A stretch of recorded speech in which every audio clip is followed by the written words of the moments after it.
एकमात्र अनन्य भक्ति से ये संभव है। याद रखना, कृष्ण को पाना असंभव नहीं है।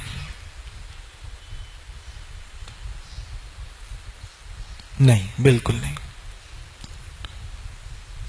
कृष्ण को पाना संभव है।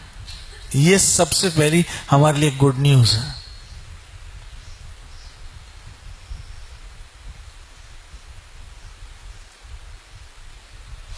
और वो गुड न्यूज तो आप सबको मिल चुकी।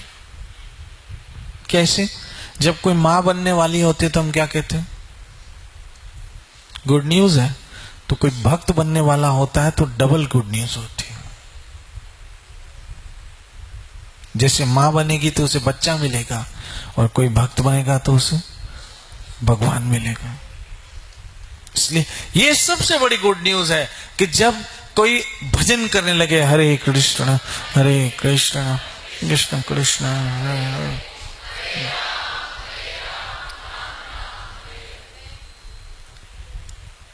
श्रील भक्तिपाद जी महाराज से किसी ने पूछा कि प्रेम हो तो कैसे हो? श्री भक्तिपाद जी महाराज ने कहा कि देखो, प्रेम सुनने से होता है। उसका सबसे बड़ा उदाहरण दिया रुक्मणी जी का। रुक्मणी जी ने कभी कृष्ण को देखा नहीं था, मात्र साधु संत ब्राह्मणों से वो सुनती रहती थी, और सुनते सुनते सुनते रुक्मणी जी को प्रेम हो गया। और ये बात परम सत्य है, भक्ति का पहला साधन ही क्या है? श्रवणम भक्ति। ये जो आप बरसों से सुन रहे हो ना, ये रंग लाएगा कभी, इसका परिणाम निकलेगा कभी, इसका रिजल्ट आएगा। ये जो श्रील भक्तिपाद जी महाराज कहते हैं ना, सुनने से प्रेम होता है। और याद रखना, प्रेम से इंसान जवान होता है, और नफरत से वो बूढ़ा हो जाता है। याद रखना, जिस तरह से पत्तों पे, पौधों पे पानी छिड़को तो वो ताजा हो जाते हैं, ऐसे प्रेम इंसान को क्या कर देता है? ताजा कर देता है। और नफरत उसको क्या कर देती है? मुरझा देती है। बड़ी अद्भुत बात है बहनों, माताओं, मित्रों। बिना कृष्ण भक्ति जीवन सूना, शून्य, किसी काम का भी नहीं है।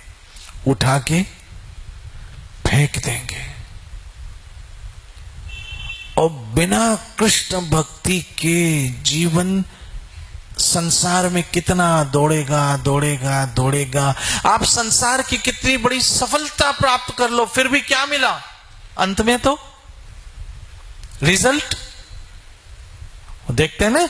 अभी हमने 31 मार्च को सब क्लोजिंग की, तो नेट बैलेंस देखते हैं ना, तो अंत में तो नेट बैलेंस 0 आया। समझने की बात यह है कि संसार की जितनी बड़ी सफलता हो, फिर भी अंत में हाथ में 0 आता। समझिए आप सब। और संसार के पीछे पागल हो भी गए तो उससे क्या मिलेगा? इतना बहुमूल्य मनुष्य शरीर, बहुमूल्य मनुष्य जन्म, हम छोटी छोटी जो जीवन में ऊंच नीचे आ जाती है, छोटी छोटी जीवन में घटनाएं आ जाती है। आप पानी के जब तक ऊपर ऊपर रहोगे तो एंजॉय करोगे, पानी में गए तो डूब जाओगे। ऐसे संसार के साथ रहोगे तो एंजॉय करोगे, अंदर गए तो डूब जाओगे। आप जिस हाल में, जिस वेश में, जिस देश में रहो, राधा रमण राधा रमण, कृष्ण को साथ लेके चलो, कृष्ण नाम को साथ लेके चलो, कृष्ण भजन को साथ लेके चलो, कृष्ण कथा को साथ लेके चलो, कृष्ण सत्संग को साथ लेके चलो, ताकि आपके जीवन में एक आध्यात्मिक ऊर्जा आए, एक आध्यात्मिक दिशा हो आपके जीवन में। बात ये समझाना चाहता हूं कि संसार में पाया भी तो अंत में तो है, हाथ में जीरो ही रहा, शून्य ही रहा, कुछ नहीं आया। वो एक कहावत सुनी है, खाया पिया कुछ नहीं है, गिलास तोड़ा 12 ने। लो, 4 आने का भी नहीं खाया और गए 12 ने। यही अपना हाल है। संसार में पाया तो कुछ नहीं, खोया ही खोया। क्योंकि जो पाया है वो भी तो खोना ही है, जो पाया है वो खोना ही है, और वो आज नहीं तो कल किसी का होना ही है। और अपन को बैठ के अंत में रोना ही है, और फिर एक नींद की गोली लेके सोना ही है। लो, इसलिए महाप्रभु ने कहा जीव जागो, अब नींद से जागो, ये गोली वोली खाना छोड़ो और भजन करो। हरे कृष्ण कृष्ण कृष्ण हरे हरे।